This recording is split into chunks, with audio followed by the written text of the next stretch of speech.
তো hello guys, সকালবেলা tiffin খাওয়ার পর আমি হাতে ছুরি নিয়ে বেরিয়ে পড়লাম। কোথায় বেরিয়ে পড়লাম তোমরা দেখতেই পাবে সেটা। তো গাইস দেখতে পাচ্ছ এখন আমি কোথায় এসেছি।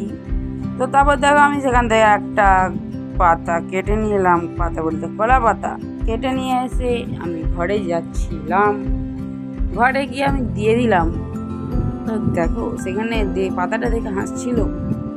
তো তারপর দেখো আমি এখানে স্নান করে রেডি হয়ে গেছি দুপুরে লাঞ্চের জন্য। তো দেখো এখানে লাঞ্চে হয়েছে চিকেন আর ফ্রাইড রাইস।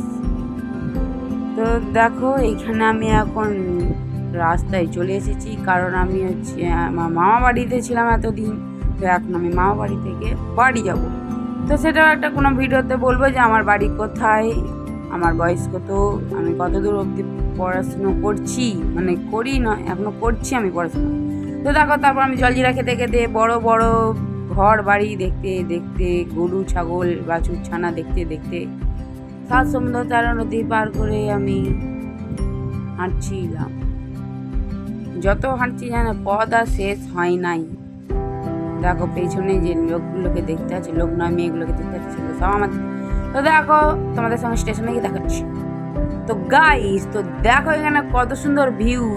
তো তোমরা যারা যারা এই স্টেশনটার নাম জেনে থাকো তো আমাকে কমেন্টে নিশ্চয়ই জানিও, জানাতে ভুলবে না। আর গাইস যারা আমার ইউটিউব চ্যানেলে নতুন তারা আমাকে সাবস্ক্রাইব করো, তাড়াতাড়ি আমার 100 সাবস্ক্রাইব কমপ্লিট করে দাও। সাবস্ক্রাইব করতে তো পয়সা লাগে না। তো তারপর দেখো আমি আর দিদি মিলে আইসক্রিম কিনে খাচ্ছিলাম। তো দিদির ভিডিও করা বারণ ছিল।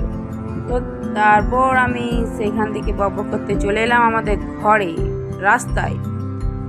তো এখন অনেক রাত হয়ে গেছে, তো এইখানে ভিডিওটা শেষ করছি। Good night.